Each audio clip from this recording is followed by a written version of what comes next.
Hello friends, ചെമ്പനീർ പൂവിൻ്റെ പുതിയൊരു promo റിവ്യൂയിലേക്ക് എല്ലാവർക്കും സ്വാഗതം.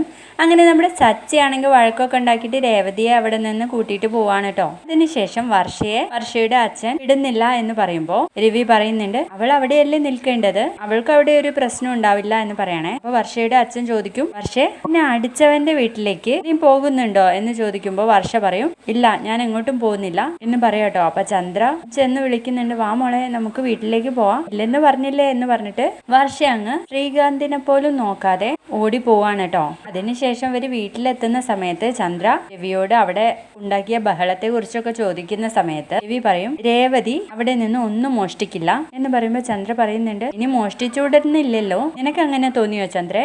എന്റെ മരുമോൾ മോഷ്ടിക്കില്ല, അവളെ അധ്വാനിച്ച് ജീവിക്കുന്ന ഒരുത്തിയ, ഇനി അവളെ കുറിച്ച് എന്തെങ്കിലും പറഞ്ഞാൽ എന്ന് പറയുമ്പോൾ ചന്ദ്ര ആകെ ഭയപ്പെട്ട് നിൽക്കുന്ന ഒരു പ്രമോ ആണ് കണ്ടിരുന്നത്.